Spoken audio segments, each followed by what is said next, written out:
ခရစ်တိုလောကရဲ့ဘဲကင်သူအကြောင်းလို့ပြောလိုက်ရင်လူအများစုကဆာတိုရှီနာကာမိုတိုဘဲကွင်ကိုဖန်တီးသူနဲ့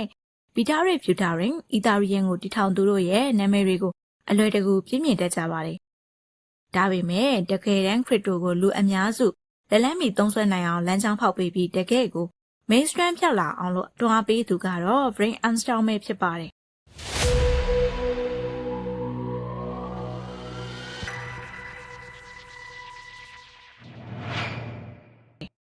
1983ခုနှစ်ဇန်နဝါရီလ25ရက်နေ့မှာကယ်လီဖိုးနီးယားပြည်နယ်ဆန်ချွတ်မြို့အနီးမှာ Brian Armstrong ကိုမွေးဖွားခဲ့ပါတယ်။အင်ဂျင်နီယာအလုပ်ကိုလုပ်ကင်ကြတဲ့သူ့ရဲ့မိဘနှစ်ဦးစလုံးဟာနေစဉ်ကလေးကနည်းပညာနဲ့ရင်းနှီးကျွမ်းဝင်အောင်သင်ကြားပေးခဲ့တာကြောင့်သူဟာ Rice University မှာကွန်ပျူတာဆိုင်းယက်နဲ့ Economic ဘာသာရပ်တို့နဲ့ဘွဲ့ရရှိခဲ့ပါတယ်။2010ပြည့်နှစ်နာမည်ကျော်လုပ်ငန်းတစ်ခုဖြစ်တဲ့ Airbnb မှာ Software Engineering တယောက်အနေနဲ့အလုပ်လုပ်ကင်ခဲ့ပါတယ်။တနေ့မှာတော့သူအလုပ်လုပ်ကင်နေချိန်သူ့ဘဝရဲ့အချိုးအကွေ့တစ်ခုဖြစ်စေမယ်။ဘေးကွိုင်း white paper ကိုရုတ်တရက်ဖတ်ရှုမိလိုက်တဲ့အခါမှာတော့သူဟာတုန်လှုပ်သွားခဲ့ရပါတယ်။ white paper ထဲမှာရေးထားတဲ့အကြောင်းအရာကတော့ဘသူကိုမှခွင့်တောင်းစရာမလိုတဲ့ပုံစံနဲ့လက်ပတ်နိုင်မဲ့စီးပွားရေးလမ်းကြောင်းသစ်ကြီးတစ်ခုအကြောင်းကိုရှင်းရှင်းလင်းလင်းရေးသားထားတာပဲဖြစ်ပါတယ်။နောက်ထပ်2နှစ်အကြာမှာတော့ Brian Armstrong ဟာသူဖတ်မိထားတဲ့ white paper ရဲ့ဇယားထက်သန်မှုကြောင့် Airbnb ကနေပြီးတော့ Software Engineering ဘဝကိုရဲရဲရွံ့ရွံ့ဆွလွန်လိုက်ပါတယ်။2012ခုနှစ်မှာတော့ San Francisco မှာအခြေပြုက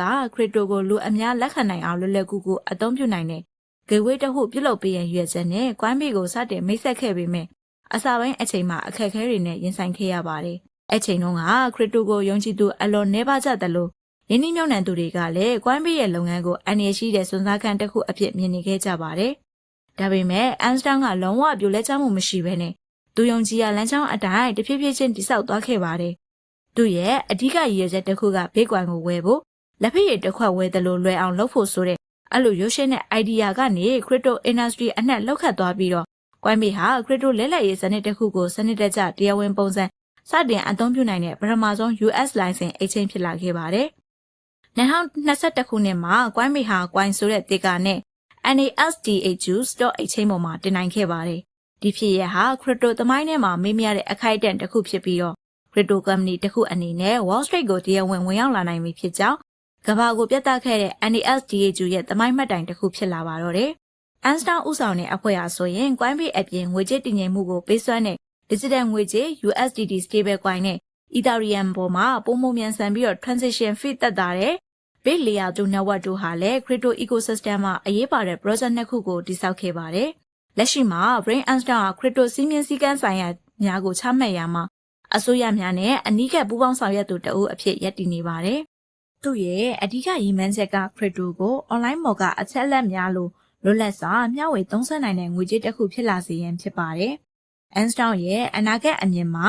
ကမ္ဘာလူဦးရေ1ဘီလီယံကို crypto စနစ်ထဲကိုသွင်းယူရန်ပဲဖြစ်ပါတယ်။ဒီရည်မှန်းချက်အောင်မြင်စေရန်အတွက်သူဟာ Coinbase ကိုရင်းနှီးမြှုပ်နှံသူများsoftware ရေးသားသူများနဲ့နေ့စဉ်အသုံးပြုသူများပါမကျန်ယုံကြည်စိတ်ချစွာအားကိုးအားထားပြုနိုင်တဲ့ crypto အတွက်ယုံကြည်စိတ်ချရသောဘဏ္ဍာရေးအဖွဲ့အစည်းအဖြစ်တည်ဆောက်နေပါတယ်။ဒီနေ့အချိန်မှာတော့ Coinbase ဟာကမ္ဘာအကြီးဆုံးနဲ့အယုံကြည်ရဆုံး crypto platform များထဲမှာတစ်ခုဖြစ်နေပြီဖြစ်ပါတယ်။ Brian Armstrong ရဲ့ရည်မှန်းချက်ဟာရိုးရှင်းစွာဝယ်ယူရောင်းချနိုင်ရုံသာမကပဲ